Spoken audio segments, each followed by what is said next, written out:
आज की इस वीडियो में हम पढ़ेंगे गुलमोहर बुक के चैप्टर नंबर 7 को। टाइटल है द विजिटर।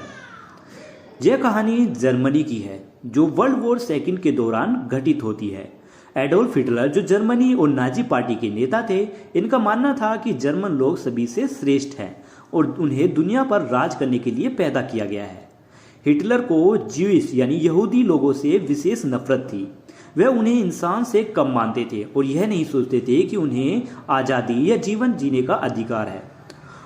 उन्होंने जर्मनी के सभी यहूदियों को गिरफ्तार कर लिया, उन्हें यातना शिविरों में बंद कर दिया जहां उन्हें अक्सर प्रताड़ित किया जाता था, उन पर अत्याचार किया जाता था और फिर मार दिया जाता था। लीसल इस कहानी में एक 12 साल की जर्मन लड़की है। वह और उसके माता पिता हांस और रोसा ह्यूबरमैन हिटलर की क्रूर नीतियों से सहमत नहीं है। वे अपने बेसमेंट के मैक्स वेडनबर्ग नाम के एक ज्यूइश व्यक्ति को छिपाए हुए हैं और उसे सुरक्षित रखने का इन्होंने पूरा पक्का इरादा किया हुआ है। यह काम बहुत खतरनाक है क्योंकि अगर वे पकड़े गए तो सभी को गिरफ्तार कर लिया जाएगा और मौत की सजा दी जाएगी। कहानी के इस अंश में लीजल अपने दोस्तों के साथ खेल रही है, तब उसे एक डरावनी खबर सुनाई देती है। हिमलेट स्ट्रीट की फुटबॉल टीम के लिए एक नई बॉल मिल गई थी।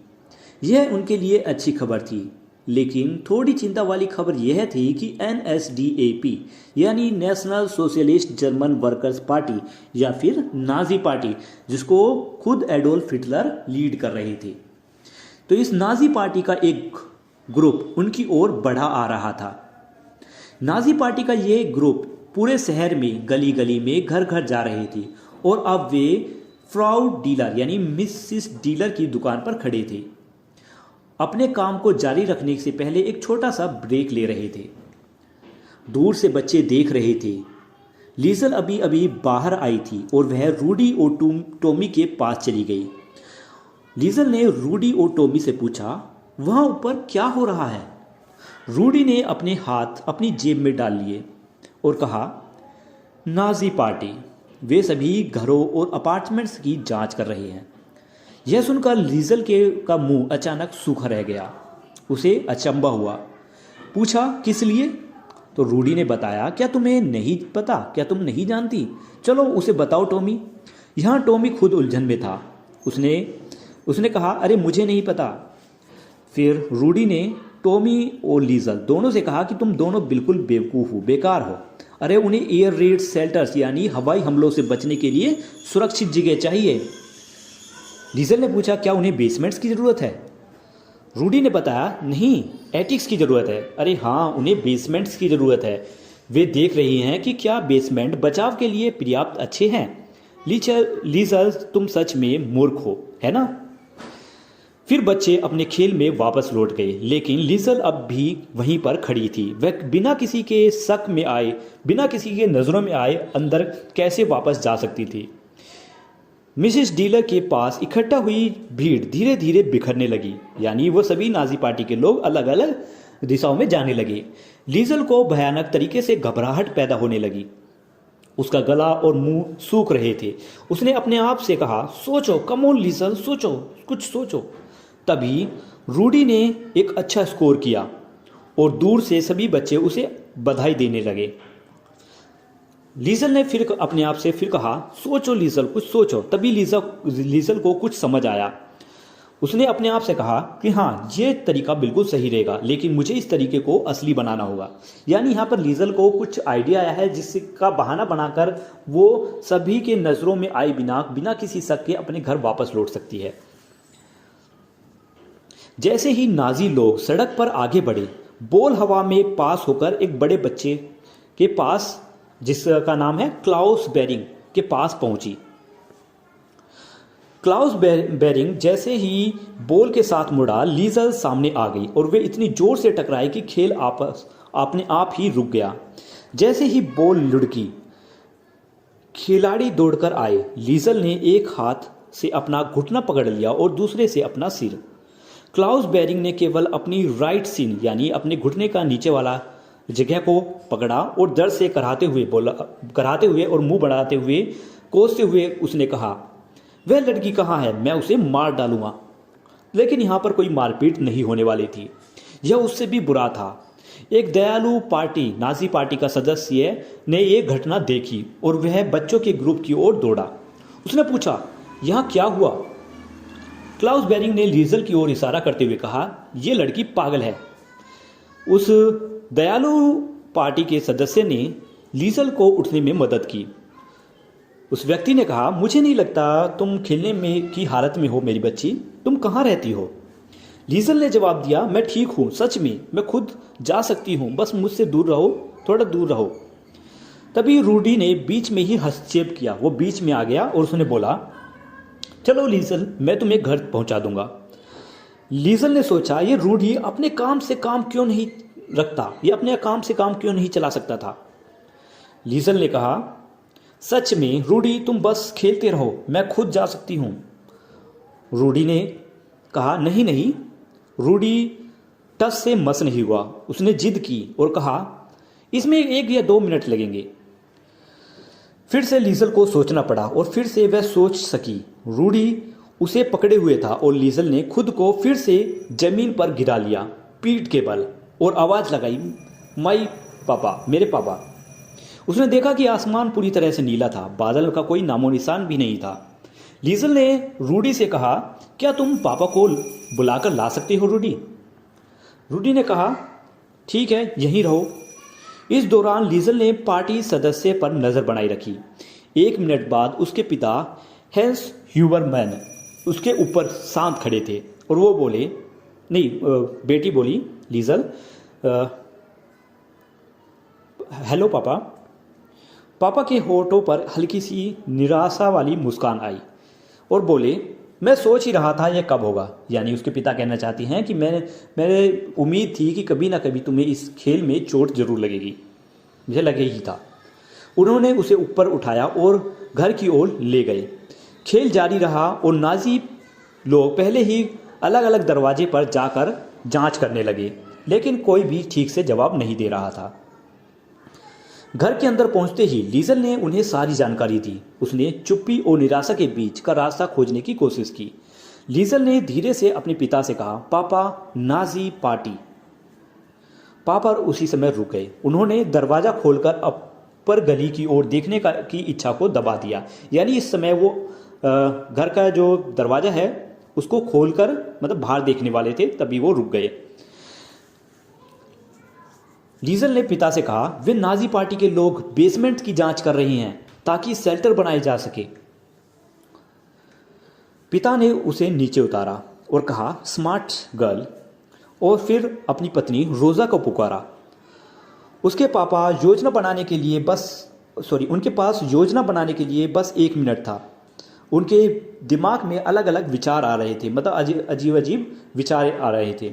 माँ ने सुझाव दिया, हम बस क्यों ना मैक्स को लीजल के कमरे में डाल देंगे, बिस्तर के नीचे। पिता ने कहा, बस इतना ही? अगर उन्होंने हमारे कमरे की तलाशी लेने का फैसला किया तो क्या होगा? फिर उसकी माँ ने कहा, क्या तुम्हारे पास कोई बेहतर योजना है?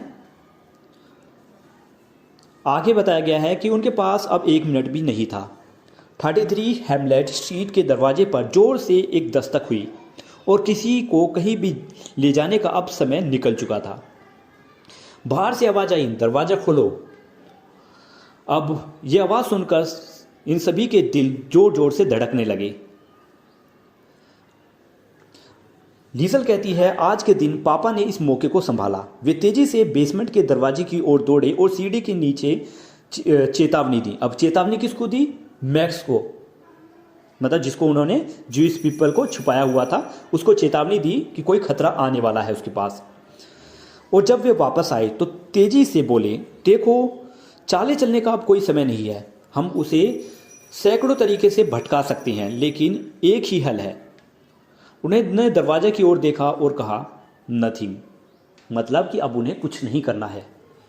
यह जवाब उसकी पत्नी रोज़ा को बिल्कुल पसंद नहीं आया। उसकी आंखें चौड़ी हो गई, मतलब आंखें फैल गई। उसने कहा, नथिंग, क्या तुम पागल हो गए हो? और फिर से दरवाजे पर दस्तक हुई। पापा स्ट्रिक्ट थे। उन्होंने कहा, कुछ भी नहीं करना हमें। हमें वहाँ नीचे बिल्कुल नहीं जाएंगे और कोई चिंता हम अपने चेहरे पर नहीं दिखाएंगे, कुछ ऐसा बिहेव करेंगे जैसे कुछ हुआ ही नहीं है। सब कुछ धीमा हो गया। रोज़ा ने भी इस पिता की इस बात को स्वीकार कर लिया। घबराहट से भरी हुई रोज़ा ने अपना सिर हिलाया और दरवाज़ा खोलने के लिए चली गई। पापा ने लीज़ल को चेतावनी दी, बस शांत रहना, समझी? लीज़ल ने कहा, हाँ पापा। उसने अपने घायल पैर पर ध्यान देने की कोशिश की और आवाज़ दिखाई, आह। तभी दरवाजे पर रोज़ा अभी भी इस इंटरप्शन का मतलब इस दौरान घर पर आए उस मेहमान के आने का कारण पूछ रही थी कि उस नेकदिल पार्टी सदस्य ने तभी लीज़ल की ओर देखा और मुस्कुराते हुए पूछा, अरे तुम तो वही पागल फुटबॉल खिलाड़ी हो, घुटना कैसा है तुम्हारा? आमतौर पर नाजियों को बहुत खुशमिजाज नहीं समझा जाता था, लेकिन यह व्यक्ति बिल्कुल खुशमिजाज व्यक्ति ही था, बिल्कुल ऐसा ही था, मतलब एक खुशमिजाज व्यक्ति था। वह अंदर आया और ऐसा लगा कि जैसे वह झुककर लीज़ल की चोट को देख रहा हो। लीज़ल ने सोचा, क्या वह जानता है? क्या वह सूंघ सकता है कि हमने एक ज्यूइश पीपल को यहाँ पर छुपाया हुआ है? पापा सिंक से एक गीला कपड़ा लेकर आए और उसे लीज़ल के घुटने पर रखा। क्या जलन हो रही है? उसकी चांदी जैसी आंखें दयालु और शांत थी। उसमें जो डर था वह आसानी से चोट के प्रति चिंता के रूप में समझा जा सकता था। मतलब यहाँ पर इनको डर था, आंखों में डर था, पर यहाँ पर इस सीन से देखने वालों को ऐसा लग रहा है कि शायद ये चोट, बच्ची के जो चोट लगी है उससे चिंता है। रोज़ा ने रसोई के उस पार से आवाज़ लगाई, यह इतना जलन नहीं करेगा, शायद इससे इस लड़के को कुछ सबक मिल जाए। पार्टी सदस्य ने हंसते हुए खड़ा हुआ था, मतलब पार्टी सदस्य हंसते हुए खड़ा हुआ था और बोला, मुझे नहीं लगता यह लड़की बाहर कोई सबक सीख रही है मिसेस ह्यूबरमैन, मुझे लगता है कि यह तो उन सभी लड़कों को सबक सिखा सकती है। क्या मैं सही कह रहा हूँ छोटी लड़की?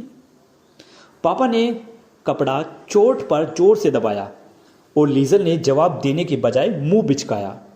हंस ह्यूबरमैन ने धीरे से लड़की से माफ़ी मांगते हुए कहा, सॉरी। मतलब कि यहाँ पर जो पिता है वो अपनी बेटी की चोट पर उस कपड़े को जोर से इसलिए दबाती हैं कि जिससे कि लीज़ल कुछ जवाब ना दे सके, तो साथ ही वो अपनी बेटी से माफ़ी भी मांगती हैं कि उन्होंने इस तरीके से जोर से कपड़े को दबाया। फिर एक अजीब सी खामोशी छा गई और पार्टी सदस्य को अपने यहाँ पर आने का ध्यान आया कि वो किस लिए यहाँ पर आया है। उसने कहा, अगर आपको बुरा ना लगे तो मुझे आपके बेसमेंट की जांच करनी है, बस 1 या 2 मिनट लगेंगे, ये देखने के लिए कि क्या ये सुरक्षित शेल्टर के लिए ठीक जगह होगी या नहीं। पापा ने लीज़ल के घुटने को आखिरी बार पोंछा और बोले, तुम्हारे घुटने पर अच्छा खासा नीला निशान भी बन जाएगा लीज़ल। उन्होंने ऊपर खड़े आदमी की ओर देखते हुए कहा, बड़े ही नॉर्मल वे में, ज़रूर, राइट में पहला दरवाज़ा, लेकिन वहाँ की गंदगी के लिए मैं माफ़ी चाहूँगा। पार्टी मैन ने कहा, उस नाजी आदमी ने, कि चिंता मत करो, मुझे इस बात की कोई चिंता नहीं है, यह उन दूसरे जगहों से तो बेहतर ही होगा, या फिर उन जगहों से बदतर तो नहीं हो सकता जिन जगहों को मैंने आज देखा है। क्या यही दरवाज़ा है? पिता ने कहा, हाँ यही है। ह्यूबरमैन परिवार के लिए इतिहास के ये सबसे लंबे 3 मिनट थे। पिता टेबल पर बैठे थे। रोज़ा कोने में प्रार्थना कर रही थी, होठों से शब्द बुदबुदा रही थी। लीज़ल की हालत खराब थी, उसका घुटना, उसकी छाती, उसकी बाहों की मांसपेशियां जकड़ गई थी। मुझे नहीं लगता कि उनमें से कोई भी यह सोचने की हिम्मत कर रहा था कि वे क्या करेंगे अगर बेसमेंट शेल्टर के रूप में चुना जाता। सबसे पहले तो उन्हें इस निरीक्षण से, इस चेकिंग से बचना था। वे बेसमेंट में नाजी के कदमों की आवाज़ें सुन रहे थे, मापने वाली मेजरिंग टेप की आवाज़ें आ रही थी। मतलब कि जो नाजी मैन है वो नीचे जाकर बेसमेंट की नाप कर रहा था, मेज़र कर रहा था कि कितना बड़ा है। लीज़ल यह सोचकर खुद को रोक नहीं पाई कि मैक्स बेसमेंट की सीढ़ियों के नीचे अपनी स्केच बुक को छाती से लगाए हुए कैसे बैठा होगा, वो कितना डर रहा होगा। पापा खड़े हुए, उन्हें एक और विचार आया। वे हॉल में गए और एक आवाज़ लगाई, क्या नीचे सब ठीक है? जवाब सीढ़ियों के ऊपर चलते हुए किसी व्यक्ति के आया। सीढ़ियों के नीचे मैक्स वेडनबर्ग छिपा हुआ था। मतलब कि मैक्स वेडनबर्ग सीढ़ियों के नीचे छिपा हुआ था और सीढ़ियों के ऊपर से वो नाजी मैन चलकर बाहर आ रहा था। और उस बाहर आते वक्त उस व्यक्ति ने कहा, शायद 1 मिनट और लगेगा बस। फिर पिता ने पूछा, क्या आपको कुछ कॉफ़ी चाहिए या कुछ चाय, कुछ टी? नाजी मैन ने कहा, नहीं धन्यवाद। जब पापा वापस आए तो उन्होंने लीज़ल को एक किताब लाने का आदेश दिया और रोज़ा को खाना बनाना शुरू करने को कहा। उन्होंने फैसला किया कि आखिरी काम जो वे कर सकती हैं वह यह था कि बैठे रहकर खुद को चिंतित दिखाना। पिता ने कहा, अरे चलो, उन्होंने जोर से कहा, अरे चलो लीज़ल, चलो, हिलो थोड़ा। मुझे परवाह नहीं कि तुम्हारा घुटना दर्द कर रहा है। तुम्हें बस वह किताब पूरी करनी होगी जैसे कि तुमने कहा था, जैसे कि तुमने वादा किया था। मतलब यहाँ पर वो नॉर्मल बिहेव दिखा रहे हैं आपस में। लीज़ल ने अपनी हंसी को रोकने की कोशिश की कि उसके मुंह से कुछ निकल ना जाए और उसने उस भावनाओं को दबाते हुए कहा, हाँ पापा। पापा ने बड़ी मेहनत से अपनी बेटी की तरफ एक आंख मारकर इशारा करते हुए उसको समझाया कि मतलब कुछ समझाने की कोशिश की और कहा कि तुम किसका इंतज़ार कर रहे हो। मतलब यहाँ पर कुछ इशारा था पिता का अपनी बेटी के लिए।